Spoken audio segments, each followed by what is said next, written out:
नमस्कार। मैं विनीत कुमार गुप्त, सहायक प्राध्यापक, शासकीय लारंग साई स्नातकोत्तर महाविद्यालय रामानुजगंज, छत्तीसगढ़। आज हम भारत और आसियान के संबंधों पर चर्चा करेंगे। तो आसियान जो कि एक दक्षिण पूर्वी एशियाई देशों का एक क्षेत्रीय सहयोगी संगठन है, जिसका उद्देश्य आर्थिक विकास को तीव्र कर परस्पर सहयोग के माध्यम से क्षेत्र में सामाजिक, सांस्कृतिक व राजनीतिक विकास को हासिल करना या इन लक्ष्यों की पूर्ति करना। इस संगठन की स्थापना 1967 में हुई थी, बैंकॉक घोषणा पत्र पर हस्ताक्षर के माध्यम से, जिसमें प्रारंभ में 5 संस्थापक राष्ट्र थे, जिसमें मलेशिया, इंडोनेशिया, सिंगापुर, फिलीपींस और थाईलैंड शामिल रहे। बाद में इसमें 5 और देश ब्रुनई, वियतनाम, लाओस, म्यांमार और कंबोडिया शामिल रहे। अंतिम में 1999 में इसमें कंबोडिया शामिल हुआ। वर्तमान में इसके सदस्यों की संख्या 10 है। आसियान एक ऐसा क्षेत्रीय संगठन है जिसने अपने क्षेत्र में तेजी से विकास किया है। विश्व में यूरोपीय यूनियन के बाद आसियान क्षेत्रीय आर्थिक संगठनों के लिए या क्षेत्रीय संगठनों के लिए एक एग्जाम्पल है, जिससे प्रेरणा ली जा सकती है। आसियान क्षेत्र में वर्तमान में लगभग 60 करोड़ से अधिक जनसंख्या निवास करती है। एशिया में संयुक्त क्षेत्र के रूप में यह एक बड़ी अर्थव्यवस्था के तौर उभर के आया है। बड़ी अर्थव्यवस्था वाला एक एकीकृत क्षेत्र है। भारत और आसियान के जो संबंध हैं, भारत ने आसियान की स्थापना से ही इस संगठन से जुड़ने का प्रयास किया, लेकिन मलेशिया जैसे राष्ट्रों के असहयोग या उनके कह सकते हैं विरोध के कारण भारत से इससे शीघ्र न जुड़ पाया। लेकिन भारत इस संगठन के अन्य सदस्य राष्ट्रों के साथ में द्विपक्षीय संबंध मजबूत करने का प्रयास करता रहा। फिर 1991 में भारत ने अपनी तत्कालीन आर्थिक परिस्थितियों के कारण वैश्वीकरण और उदारीकरण को अपनाया, और इसी समय वैश्विक परिस्थिति में उदारीकरण और निजीकरण के समेकित प्रभाव के फलस्वरूप आसियान ने स्वयं को एक क्षेत्रीय आर्थिक संगठन के रूप में परिवर्तित किया। इस प्रकार भारत इसी समय 1991 में के बाद भारत में प्रधानमंत्री पीवी नरसिम्हा राव जी के नेतृत्व में पूर्व की ओर देखो नीति, एक डॉक्ट्रिन का निर्माण हुआ, जिसके तहत आर्थिक विकास को बढ़ावा देने के लिए आर्थिक संबंधों पे पूर्व के राष्ट्रों में जोर देने पर बल दिया गया, और जिसमें आसियान के सदस्य राष्ट्रों की तरफ से सकारात्मक प्रतिक्रिया भी आई, सकारात्मक सहयोग भी मिला। इसी के फलस्वरूप 1992 में भारत आसियान में आंशिक सहयोगी वार्ताकार बना, और इसमें 1995 में आके भारत आसियान में पूर्ण वार्ता सहभागीदार बना। और 1996 में आसियान के अंतर्गत एक आसियान रीजनल फोरम के नाम से एक मंच था, जिसमें आसियान के अतिरिक्त भी कई सारे सदस्य राष्ट्र थे, जिसमें भारत को शामिल किया गया, जिसका उद्देश्य शांतिपूर्ण तरीके से आपसी विवादों का निपटाना करना था। इसी वर्ष भारत और आसियान के संबंधों में मजबूती देने के लिए भारत आसियान संयुक्त सहयोग परिषद और व्यापार के संबंधों को बेहतर करने के लिए भारत आसियान व्यवसाय परिषद का गठन किया गया। और 1991 में जो ARF में मतलब आसियान रीजनल फोरम में जो भारत को सदस्य बनाया गया, उसके फलस्वरूप जब भारत ने 1999 में कारगिल का पाकिस्तान के साथ जो एक छोटा वॉर हुआ, उसमें सिंह आसियान ने भारत का पक्ष लिया और पाकिस्तान को कोई सहयोग नहीं किया। भारत और आसियान के संबंधों के अगले चरण को हम देखते हैं तो 2002 में भारत और आसियान दोनों पक्षों के बीच में शिखर सम्मेलन का, शिखर बैठक का आयोजन होने लगा, जिसे आसियान +1 के फोरम के अंतर्गत किया जाने लगा, जो कि निरंतर अब तक चली आ रही है। भारत और आसियान के संबंधों में जो मजबूती और जो मधुरता आई, उसके लिए भारत ने प्रयास किए। भारत के जो प्रयास थे आसियान से जुड़ने के या आसियान सदस्य राष्ट्रों से मजबूत संबंध, उसके ठोस कारण थे। ये केवल भावनात्मक आधार पे नहीं था कि हमारे उनसे ऐतिहासिक सांस्कृतिक संबंध रहे हैं उन राष्ट्रों के साथ, तो हमको जुड़ना है। ये नीति यथार्थ पे आधारित थी, जैसे कि आसियान एशिया का एक सबसे बड़ा क्षेत्र या एक आर्थिक क्षेत्र है, जिसमें अभी चर्चा हुई, जिसमें 60 करोड़ से ऊपर की आबादी उस क्षेत्र में निवास करती है, जिस लिहाज से वो बड़ा बाजार है भारतीय उत्पादों के लिए। पाकिस्तान को इस क्षेत्र से अलग रखना, तो उसको अलग रखने के लिए भारत को इस क्षेत्र में प्रभाव बढ़ाना आवश्यक था। इसके साथ ही भारतीय उत्पादों के लिए एक बड़ा बाजार था। चीन को रणनीतिक तौर पे इस क्षेत्र में संतुलित करने के लिए इन राष्ट्रों के साथ मजबूत संबंध बनाना भी अपरिहार्य था, क्योंकि इसमें कुछ राष्ट्र तो चीन के पड़ोसी थे और चीन को रणनीतिक तौर पे चीन भारत को घेरने का प्रयास कर रहा था, तो भारत ने भी उसके काउंटर के तौर पे चीन के पड़ोसी देशों के साथ में अच्छे संबंध बनाने का प्रयास किया, जिसमें कुछ सदस्य राष्ट्र आसियान के भी सदस्य थे। क्योंकि इन राष्ट्रों से भारत के ऐतिहासिक और सांस्कृतिक संबंध काफ़ी पुराने समय से ऐतिहासिक रूप से रहे हैं, तो जिसका भी भारत को एक एडवांटेज था, एक लाभ था, जिससे इनसे जुड़ने में आसानी नहीं। लेकिन ऐसा नहीं है कि केवल भारत ही आसियान से जुड़ना चाहता था, आसियान भी उतना ही भारत के प्रति झुकाव रखता था, भारत के प्रति आकर्षित था, भारत के में उसकी गहरी रुचि थी, जिसके कुछ ठोस कारण भी थे। आसियान के जो सदस्य राष्ट्र थे, उनमें से कुछ आईटी के क्षेत्र में भारत से सहयोग प्राप्त करना चाहते थे। आसियान क्षेत्र के राष्ट्र अंतरिक्ष के क्षेत्र में अपने उपग्रहों को प्रक्षेपित करना या अन्य सहयोग के लिए भारत का सहयोग चाहते थे, क्योंकि इस समय तक भारत अंतरिक्ष के क्षेत्र में एक बड़ी ताकत बन चुका था। भारत कम कीमत में उपग्रहों को सफलतापूर्वक प्रक्षेपित करने में महारत हासिल कर चुका था। यहाँ तक कि विकसित देशों के विकसित राष्ट्र भी अपने उपग्रहों से भारत को उस समय भी कराए और बाद में तो उसमें बहुत बढ़ोतरी हुई, कराने लगे, क्योंकि उसकी जो कॉस्ट थी, जो भारत का उपग्रह प्रक्षेपित करने का जो मैकेनिज्म था, वो काफ़ी कॉस्ट इफेक्टिव था।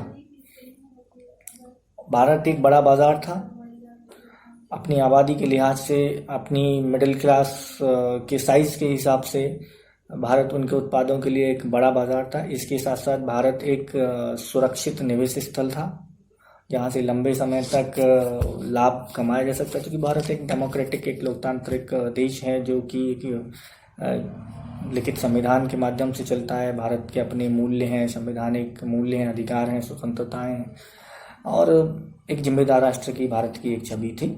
और भारत में प्राकृतिक संसाधन, सस्ती वर्क फोर्स और आधारभूत संरचनाओं का अपना एक नेटवर्क उपलब्ध था, उसका भी लाभ निवेश में उठाया जा सकता था।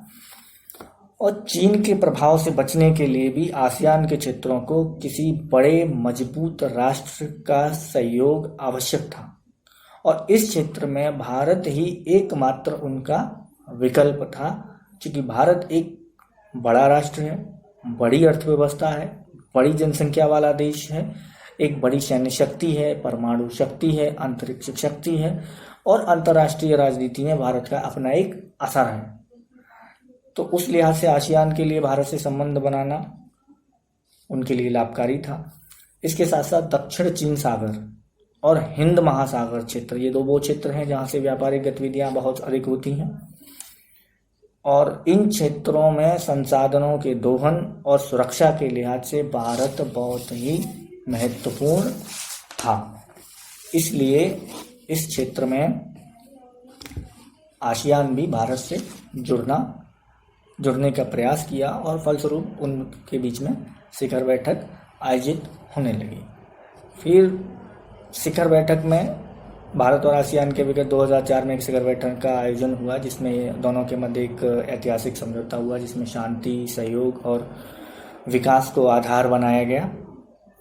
भारत और आसियान के मध्य व्यापार को तत्कालीन 13 अरब डॉलर से बढ़ा के 2007 तक 30 अरब डॉलर करने का लक्ष्य रखा गया और अंतर्राष्ट्रीय आतंकवाद से मिलकर मजबूत तरीके से लड़ने की इच्छा शक्ति को प्रकट किया गया। फिर दोनों आसियान राष्ट्रों के और भारत के मध्य एक और महत्वपूर्ण निर्णय हुआ। दोनों के बीच में अगस्त 2009 में मुक्त व्यापार समझौता FTA फ्री ट्रेड एग्रीमेंट हुआ। यह एग्रीमेंट 1 जनवरी 2010 से लागू होना था। कुल 4000 वस्तुओं पर आयात शुल्क में न्यूनतम कटौती होनी थी, जिसमें फर्स्ट फेज में 2013 तक और द्वितीय फेज में फर्स्ट फेज में 2013 तक 3200 आइटम्स पर और 2016 तक उसके साथ साथ 800 आइटम पे कुल मिला के 4000 आइटम पे 2016 तक अंतिम पूर्ण रूपेण इसको FTA को लागू करने की बात हुई इस समझौते के माध्यम से, जो कि हस्ताक्षरित हुआ 2009 में। यह समझौता वस्तुओं के संदर्भ में था। इसके बाद दिसंबर 2012 में एक महत्वपूर्ण दोनों पक्षों के संबंध में एक महत्वपूर्ण घटना घटित हुई। दिसंबर 2012 नई दिल्ली में एक स्मारक शिखर सम्मेलन का आयोजन किया गया, जिसमें भारत एक रणनीतिक साझेदार के तौर पे जुड़ा आसियान के साथ में, और आसियान सदस्यों ने भी भारत की उपयोगिता को महसूस किया कि भारत एक बड़ा राष्ट्र है, भारत एक जिम्मेदार राष्ट्र है और दोनों की आपसी जरूरतों ने दोनों को रणनीतिक भागीदार बनाया। इसके साथ साथ क्षेत्रीय एकीकरण और कनेक्टिविटी के महत्व को स्वीकार किया। इसके बाद आगे 2014 में जब भारत में श्रीमान नरेंद्र मोदी जी जब प्रधानमंत्री बने, तो आसियान शिखर सम्मेलन में उन्होंने कहा कि भारत और आसियान के शिखर आपसी संबंधों को मजबूत करने के लिए भारत अपनी लुक ईस्ट पॉलिसी को एक्ट ईस्ट पॉलिसी में परिवर्तित कर चुका है। दोनों पक्षों के आपसी संबंधों को नई ऊंचाइयों पर ले जाने के लिए दोनों पक्ष सहमत हुए, जो प्रत्येक सदस्य के साथ मजबूत द्विपक्षीय संबंधों को बनाने पर बल देता है। इसके बाद 2015 में भारत आसियान के साथ में 13वां कुआलालंपुर में एक शिखर सम्मेलन हुआ, जिसमें प्रधानमंत्री नरेंद्र मोदी जी ने भारत और आसियान देशों को स्वाभाविक साझेदार बताया। आसियान देशों को भारत में निवेश के लिए आमंत्रित किया। विशेष तौर पे दोनों पक्षों में व्यापार को 2020 तक 100 अरब डॉलर करने और 2025 तक 200 अरब US डॉलर करने तक के लिए सहमत हुई। ये एक बड़ा टारगेट था कि 2020 तक उसको 100 अरब डॉलर तक पहुंचाया जाए और उसके जस्ट 5 साल बाद 2025 में उसको 200 अरब डॉलर के तक पहुंचाया जाए। ये एक महत्वाकांक्षी लक्ष्य था। सितंबर 2016 में भारत और आसियान के बीच में फिर से एक शिखर सम्मेलन आयोजित हुआ, नंबर के दृष्टिकोण से 14वां। इस शिखर सम्मेलन में राजनीतिक, आर्थिक, सामाजिक, सांस्कृतिक सहयोग पर बल देने की बात हुई। भारतीय प्रधानमंत्री ने आसियान भारत के लिए क्यों महत्वपूर्ण है, वह हमारी एक्ट ईस्ट पॉलिसी का एक महत्वपूर्ण भागीदार है। भारत इस क्षेत्र में, खासकर पूरे एशिया पैसिफिक क्षेत्र में बेहतर संबंधों को स्थापित करना चाहता है। यहाँ पर इंफ्रास्ट्रक्चर, आधारभूत संरचना और व्यापारिक संबंधों की केवल बातों पर बल ना दिया जाए, इसके साथ साथ सामाजिक सांस्कृतिक संबंधों पर बल दिया जाए, क्योंकि भारत इस क्षेत्र के सदस्य राष्ट्रों के साथ बहुत लंबे समय तक ऐतिहासिक और सांस्कृतिक तौर पे जुड़ा रहा है, तो दोनों की संबंधों की बॉन्डिंग करने में मजबूत भूमिका निभाएगा। साथ ही इस सम्मेलन में आसियान से संबंध रखने वाले जो देश थे उसी फोरम में एक ईस्ट एशिया समिट, पूर्वीय एशिया फोरम की बैठकों का आयोजन किया गया, जिससे क्षेत्रीय और अंतर्राष्ट्रीय सहयोग का एक नया अध्याय हुआ। भारत की एक्ट ईस्ट पॉलिसी की इसमें बहुत महत्वपूर्ण भूमिका थी। भारत ईस्ट एशिया समिट का संस्थापक सदस्य राष्ट्र रहा। इस ईस्ट एशिया समिट में आसियान के 10 राष्ट्र के साथ साथ भारत, चीन, जापान, दक्षिण कोरिया, ऑस्ट्रेलिया, न्यूजीलैंड और अमेरिका और रूस जो है, कुल मिला के 18 सदस्य राष्ट्र इसमें शामिल होकर चर्चा करते हैं ईस्ट एशिया समिट के माध्यम से। इस ईस्ट एशिया समिट का जो उद्देश्य है वो है इस क्षेत्र में यूरोपीय समुदाय, यूरोपीय यूनियन की भांति एक समुदाय को विकसित करना, एक एकीकृत समुदाय को विकसित करना, जिससे इस क्षेत्र में एक एकीकरण आ सके, इस क्षेत्र में आपसी संबंधों पे काफ़ी मजबूती आ सके। उस उद्देश्य के लिए ये आयोजन निरंतर किया जाने लगा। आज वर्तमान में ये आयोजन आसियान की शिखर बैठक के साथ साथ और उसी समय के दौरान में ये भी ईस्ट एशिया समिट भी आयोजन किया जाता है, जिसमें दुनिया की बड़ी बड़ी अर्थव्यवस्थाएं, जैसे अमेरिका है और बाकी चीन है, ऑस्ट्रेलिया है, भारत है, रूस है, इस बड़े बड़े राष्ट्र इसमें शामिल हैं। इसके बाद 2017 में भारत और आसियान का शिखर सम्मेलन मनीला में हुआ। इसमें भारत जो 1992 में वार्ता साझीदार बना था, उसके 25 वर्ष पूरे हुए, जिसकी एक वर्षगांठ यहाँ मनाई गई विशिष्ट भारत में। इसी वर्ष आसियान के गठन के भी 50 वर्ष पूरे हुए, जो कि 1967 में उसकी स्थापना हुई थी। इसी समय साझी मानव मूल्य और सामान्य भाग्य एक विषय पर स्मृति शिखर सम्मेलन का आयोजन 25 जनवरी 2018 को नई दिल्ली में किया गया। यहाँ ये याद रखने वाली बात है कि इसी समय 26 जनवरी 2018 को आसियान राष्ट्रों को गणतंत्र दिवस परेड के लिए मुख्य अतिथि के रूप में आमंत्रित किया गया। 10 राष्ट्र एक साथ भारत के गणतंत्र दिवस के अवसर पर उसकी परेड में एक साथ बैठे हों, ये एक महत्वपूर्ण अंतर्राष्ट्रीय घटना थी कि एक साथ 10 राष्ट्रों के राष्ट्राध्यक्ष की मेजबानी भारत कर रहा था एक अपने राष्ट्रीय कार्यक्रम में। इसी समय बैठक में दिल्ली घोषणा पत्र की चर्चा हुई, जिसमें प्रधानमंत्री जी ने महत्वपूर्ण बातों के बारे में कहा। उन्होंने कहा कि दक्षिण चीन सागर में जो नौ परिवहन है उसकी स्वतंत्रता भारत और आसियान के सहयोग के केंद्र में है। मतलब दोनों के संबंधों के बीच में नौसैनिक मतलब नौ परिवहन की स्वतंत्रता होना जरूरी है, क्योंकि इस क्षेत्र में दक्षिण चीन सागर में विशेष रूप से चीन अपना प्रभाव जमाने की कोशिश कर रहा था। वो उसका कहना था ये उस क्षेत्र उसके अधिकार क्षेत्र में आता है और वो इस क्षेत्र को नियंत्रित करने की कोशिश भी कर रहा था, जिसका एक तरीके से ये काउंटर था। दूसरा RCEP अर्थात भारत व्यापारिक संबंधों को आगे बढ़ाने के उद्देश्य से भारत और आसियान के देशों के बीच में 2018 में रीजनल कॉम्प्रिहेंसिव इकोनॉमिक पार्टनरशिप अर्थात क्षेत्रीय व्यापक आर्थिक साझेदारी के त्वरित समाधान का निर्णय किया गया। इसका कि त्वरित निर्णय किया जाए जल्दी शीघ्र से। राजमार्ग परियोजना के बारे में भी इसमें बल दिया गया। भारत और आसियान के मध्य में भारत, म्यांमार और थाईलैंड के बीच में हाईवेज त्रिपक्षीय परियोजना के राजमार्गों के माध्यम से जमीन से उनको जोड़ना, जिसको आगे बढ़ाते हुए कंबोडिया, लाओस और वियतनाम तक उसको विस्तृत करने की भी इसमें निर्णय किया गया, बात की गई। इसके साथ साथ समुद्री सहयोग की बात की गई कि भारत और आसियान के मध्य में समुद्री सहयोग होना चाहिए।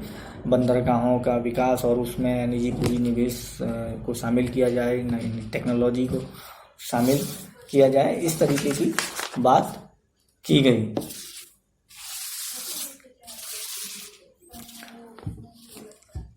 इसमें इन सब चीज़ों से जब हम अध्ययन करते हैं, हमने अभी समझा कि किस तरीके से संबंध चल रहे थे।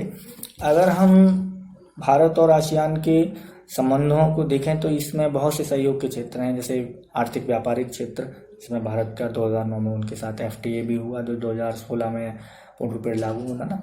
अगर हम व्यापारिक परिस्थितियों को समझें तो व्यापारिक के आंकड़ों पर नज़र डालें तो 1991 में दोनों पक्षों के, भारत और आसियान के बीच में 3.1 अरब डॉलर US डॉलर का बिजनेस था, जो 2002 में बढ़ के 12 अरब डॉलर US डॉलर पर पहुंच गया, और 2015-16 में ये 65 अरब डॉलर को पार कर गया, और 2018-19 में ये 96.79 अरब US डॉलर से या बिलियन डॉलर से पर पहुंच गया, और टारगेट जो था वो 2020 में 100 अरब डॉलर का था और 2025 में 200 अरब डॉलर का। तो एक निरंतर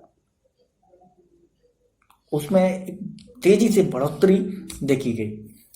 एक क्षेत्र के तौर पे आसियान भारत का एक महत्वपूर्ण व्यापारिक साझेदार था, और एक राष्ट्र के तौर पे आसियान का भारत एक महत्वपूर्ण व्यापारिक साझेदार था। इसके साथ साथ आतंकवाद उन्मूलन में सहयोग की बात थी, दोनों आपसी सहयोग के लिए सहमत थे, क्योंकि भारत भी आतंकवाद से पीड़ित था, और जो आसियान सदस्य थे, इंडोनेशिया है और बाकी अन्य राष्ट्र हैं जो आतंकवाद से पीड़ित थे। अंतरिक्ष के क्षेत्र में सहयोग था, भारत ने इंडोनेशिया के लापाज उपग्रह को प्रक्षेपित किया था, और बाकी उपग्रहों को भारत ने प्रक्षेपित किया, जो कि भारत को कॉस्ट इफेक्टिव प्रक्षेपण में महारत हासिल कर चुका था। IT के क्षेत्र में भारत से सहयोग ली गई, चूँकि IT में भारत एक स्थापित शक्ति बन चुका था। ऊर्जा के क्षेत्र में विशेषकर पवन ऊर्जा है और समुद्र ऊर्जा है, सौर ऊर्जा है, लघु पन बिजली परियोजनाएं हैं, इनमें आपसी सहयोग की बात थी। हिंद महासागर की सुरक्षा व इसके संसाधनों के दोहन पर चर्चा हुई। इसमें भारत की नौसेना जो है मलक्का की खाड़ी में तैनात हुई, और भारत की कंपनियां जो है दक्षिण चीन सागर में कुछ राष्ट्रों के साथ में भारतीय तेल और गैस कंपनियां दोहन का कार्य कर रही थी। कृषि और जैव प्रौद्योगिकी क्षेत्र में भी सहयोग था।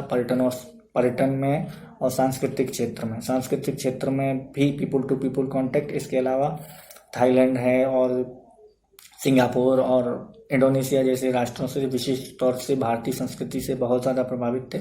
उनके कलाकार वर्तमान व पिछले कुछ समय में भारत में रामलीला का मंचन करने के लिए अयोध्या में, दिल्ली में आते रहे हैं, और उनके तमाम लोग भी यहाँ पर्यटन के स्थल पर हिंदू संस्कृति के तौर पे, बौद्ध संस्कृति के तौर पे या मुस्लिम संस्कृति के तौर पे यहाँ भारत में आते रहे हैं। इसके साथ साथ आसियान और भारत नियो की स्थापना पर बल देते हैं। नई अंतर्राष्ट्रीय अर्थव्यवस्था जिसमें ज़्यादा न्यायपूर्ण व्यवस्था विश्व में विकसित हो, जिससे तमाम विकासशील राष्ट्रों को या छोटे राष्ट्रों को लाभ प्राप्त हो। रणनीतिक साझेदारी जो कि विशेष रूप से चीन को संतुलित करने के उद्देश्य से थे, कि चीन के प्रभाव से उस क्षेत्र के में बचने के लिए और भारत को प्रभाव में आके उसको सुरक्षा मिले, और भारत भी, क्योंकि चीन भारत को घेरने का प्रयास कर रहा है, तो भारत भी आसियान क्षेत्रों को, आसियान देशों को अपने पक्ष में लाके चीन पे दबाव बनाने की रणनीति पे काम करा।